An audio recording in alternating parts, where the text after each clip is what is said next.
prizmasi bilan qarang, u maymundan farqi yo'q-ku uni deb qaraydi-da u rus.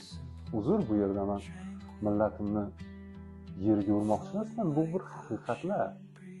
Men juda ham yaxshi ko'rganimdan aytyapman millatni.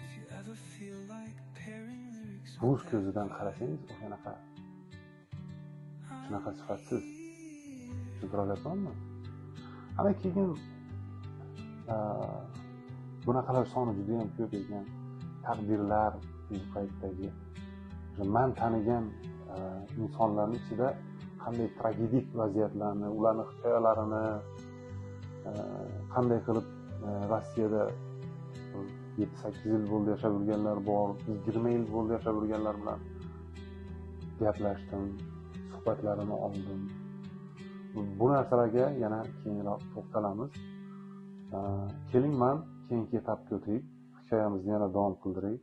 Borganimizdan keyin endi Rossiyada patent degan narsa bo'lar ekan. Patent to'g'rilashim kerak, ya'ni ishlashga ruxsat olishim kerak. 3 oygachami, 1 oygachami ruxsat yursa bo'ladi. Keyin endi patent olishingiz. Bo'lmasa siz qoida buzgan bo'lasiz. Patentni отделga borasiz, o'sha patent to'g'rilaydigan yerga, nima deb aytadi, bu migratsion. O'sha yerga borasiz. U yerda endi shunaqa ahvol, qo'ylarni podaga qamishsiz, o'shanaqa qo'ylarga qanday murojaat qilsangiz o'shanaqa murojaat qiladi o'zbek. Hatto men bu boya aytdim, o'chirga turishni bilmaydi. Nimani orqasida shunaqa narsaga ko'zim tushib, hayron qolganman-da. Shu darajadami? Qamoqxonalardek, u qamoqxonalarda ham yo'q bo'lsa kerak. O'sha yerda ko'rdim men. O'chirga turishlari uchun insonlar temirdan yo'lakchalar qilib qo'ygan. Temir. Hamma joy temir, yo'lakcha qilgan. Bu odamga yo'lga sakrashni ham juda neudobniy qilib qo'ygan, sakrash mumkin emas. Hamma joy kamera. O'shaning ichidan kelasan deya. Nimaga bunga ehtiyoj bor? Chunki o'sha boya aytgan narsam o'chib nima ekanligini xalqimiz bilmaydi. Tushuntiryapmanmi? Shunaqa xalq bilan biz hozir prezidentimiz aytganidek renessans qilmoqchimiz. Men o'ylaymanki, prezidentimiz bu gapni bilmasdan aytmadilar. Renessans qilish kerak dedilar va shuning uchun imkoniyat beryaptilar. Ko'p narsaga возможность beryaptilar. Boshlanglar qayerdan bo'lsa deyaptilar. Ilm sohasida ilmiy ish qilaman degan insonlarga yoki pedagog o'qituvchilarga bo'lgan yangi islohotlari, janoyliklarimizni oshishi boshqasi hammasi bu prezidentimizga ming rahmat aytib o'taman shu yerdan. Va mana bu videolarimni boshlashimga sababim shu aslida.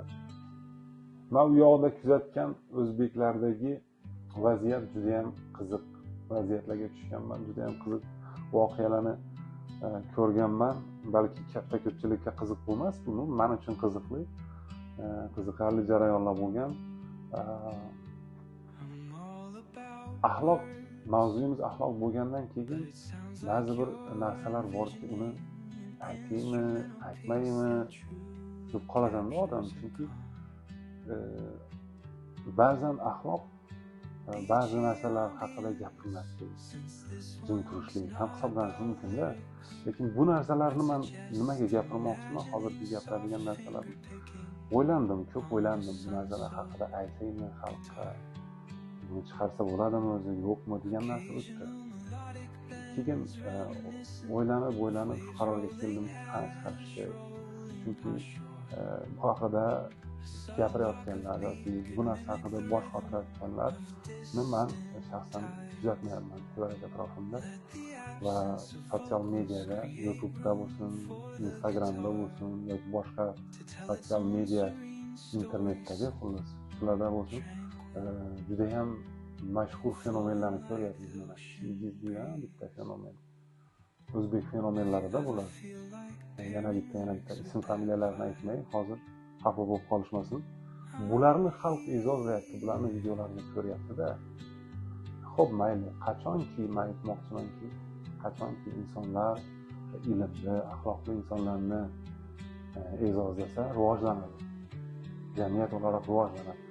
Lekin ilmli, ziyoli, axloqli insonlar bunaqa tergovchilar qilishmayapti-da, bunaqa narsalar kam bo'lsa ham internetda bor, yo'q emas, bu soni juda ham kam. O'shalarning safida turib tanlovni xalqimiz o'ziga qoldirish niyatidamiz. Ya'ni kimga yoqmasa chiqib boshqa narsa ko'rishi mumkin. Bu yerda yoqsa o'tiring. Mana shunaqa narsa majburlash yo'q. Mana ochiq platformada fikrimni bayon qilyapman. Istasangiz qo'shilasiz, istamasangiz o'sha Chingizga o'xshaganlarning videosini ko'rib mazza qilib yuraverasiz. Hech kim sizga hech nima demaydi. O'shaning uchun aytmoqchiman bu narsalarni. Qarang, mana yotoqxonasi bo'lar ekan bularni общежитие, o'zbeklarni turadigan o'sha gastrobayterlarni turadigan uy yo'q, shunaqa shart-sharoiti juda ham og'irlarni joyiga borib ko'rdim. Men bu yoqda o'zimga alohida kvartira qilib yashaganman-da. Bunaqa shart-sharoitlarga borib ko'rmagandim. Bir kun borsam, shunaqa endi rasvo, shunaqa rasvo. Endi Zdaniyaning o'zi u Pyotr bir davrdan qolib ketgan. Zdaniya o'sha paytdan buyon u remont qilinmagan. Hidlari uni o'sha boshqasi bundan tashqari u joydagi bitta kichkina xonada 10 ta 12 odam yashashi azob. Ayollar ham bor, erkaklar ham bor, bunaqalarni ham ko'rdim. Juda bir ta'sirlanganman bu narsadan. Chunki inson o'ziga ba'zi narsalarni pozolyat qilmasligi kerak deb o'ylayman. Boya aytdik-ku, mani fikrim nima? Mani fikrim axloq bir majburiyatdir. Majbursan axloqli bo'lishga aslida. Bu bir tanlov emas. Tushuntira olyapmanmi? Yo axloqlisan, yo axloqsizsan degan narsa emas. Axloqli bo'lishga majbur. Hech variant yo'q-da buni. U yerda yashayotgan insonlarni axloqsiz demoqchi emasman, lekin o'zlariga shu narsaga ruxsat berish, ularga qadrsizlanishga xo'p mayli deb olishganda, men tushunaman, agar kimnidir ota-onasi kasal bo'lsa, srochniy pul yuborish kerak bo'lsa, boshqa bo'lsa, ma'lum bir davr shunday yashash mumkindir. Lekin u yerda 7-8 yillab yashayotgan va bu narsani odatiy holatga aylantirib olganlarni ko'rdim. Tushuntira olyapmanmi? Shunaqa shart-sharoitda yashab yurganlarni ko'rdim. Va bu narsa meni o'ylantiradi baribir. Bitta o'zbek yoki bitta o'zini o'zbekman deb biladigan, o'zbek millatiga oid shaxs shu darajada qadrsizlanishi, shu darajada oyoq osti bo'lishligi mumkinmi deyman. Yoki shu darajada puli yo'qmi buni? Shu darajada bechora ahvoldami bu? Ishga yaramaydigan invalidmi bu? Hech kim yo'qmi buni? degan savollar ham qiynaydi odamni. Nimaga bunaqa shart-sharoitda yashayapti? Deb hayot hikoyasiga murojaat qiladigan bo'lsam, jam unaqa bir yomon holda yashamagan. Bu yoqda uylari ham bor, bola chaqasi bor, mol xori bor, mashinasi bor O'zbekistonda. O'sha odamlarni ko'rdim. Bu yoqda nimaga bunday umringni o'tkazasiz? Bu endi axloqsizlikka kiradimi, yo'qmi? Buni endi sizdan o'zingizga qoldiring. Axloqsizlik ham o'zi tagida ilmsizlik bilan bog'liq. Ilm haqida gapiradigan bo'lsak, ilmsizlik keltirib chiqargan narsalarni ko'radigan bo'lsak, juda ham holimiz xarob. Ilmsizlikdan kelib chiqadi bu axloqsizliklarning barchasi aslida. Tagida, negizida ilmsizlik yotadi. Bir kuni yo'lda ketyapman, qishning kuni mashinadaman. Endi mashina pechkasi ishlab turibdi. Yo'q, kechqurun soat 9lar bordi chamasi. Uyga qaytib kelyapman ishdan chiqib. O'sha paytda zapravkada to'xtadimda, u pastga tushib, zapravkaga kirib, zapravka qilib, mashinaning zapravkasini qilib, mashinaga o'tirgunimcha milklarim shamollabdi-da, -27 gradus sovuq, yoki -30 bilmayman. Og'zingni bitta ochib yopsang, shunaqa bo'lar ekan. Sharfni behuda osishmas ekan Rossiyada. Endi bizning yurtda jam unaqa sovuqlar bo'lmaydi. u yoqda bo'lar ekan. Keyin shunaqa sovuq bo'lyapti, men yana balishga ketyapman, qor yoqqan, 1,5 metr qor hamma joy. Yana shu yo'llarni surunkali artib turishadi, qor yana yog'yapti, to'xtamaydi. Kechasi bilan ish chekib olinadi qorni.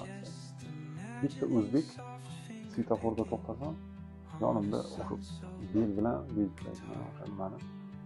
Qorni artyapti-da, o'sha sovuqda -20 gradus sovuqda. Endi kurtkasi boshqasi bor-ku, lekin baribir oyoqda turib ishlayapti-da endi. Keyin endi bir qaradim o'sha bolani ifodasi qanday qiziqasiz endi.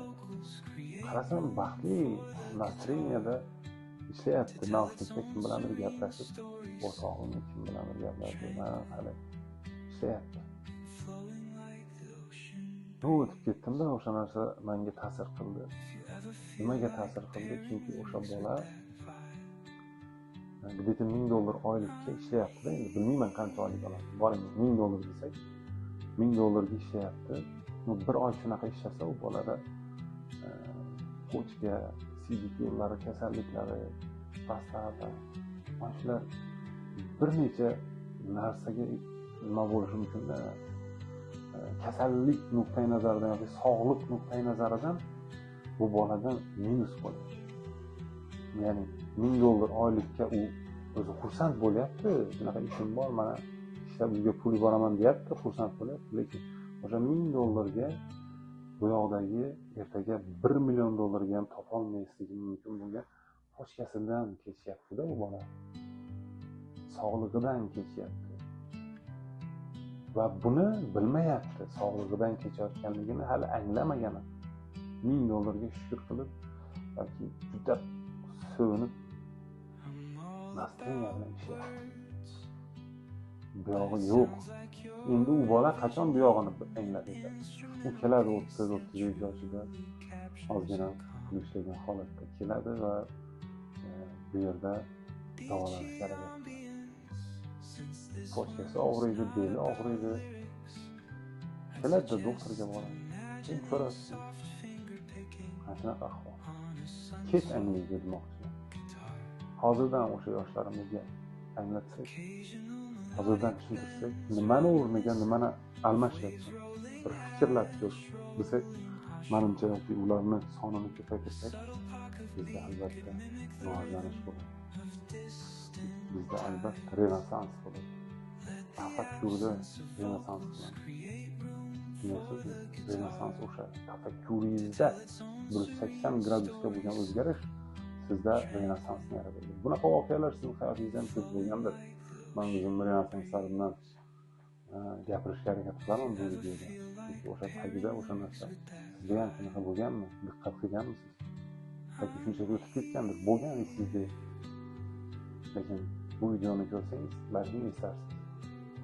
Shu maqsadimiz. Yana davom etamiz. Yana Xudo xohlasa videolarimiz, boshqalarimiz qo'yishda davom qilamiz. Birga suhbatlarni qilamiz, savollar yozib qoldiringlar, qaysi mavzuda gapirishlarni yozib qoldiringlar. O'sha mavzularda gaplashamiz. Men ham bu narsaga yangiman, ya'ni jonaqaga zo'r tushunmayman, lekin tushunishga hamisha ochiqman, o'rganishga hamisha ochiqman.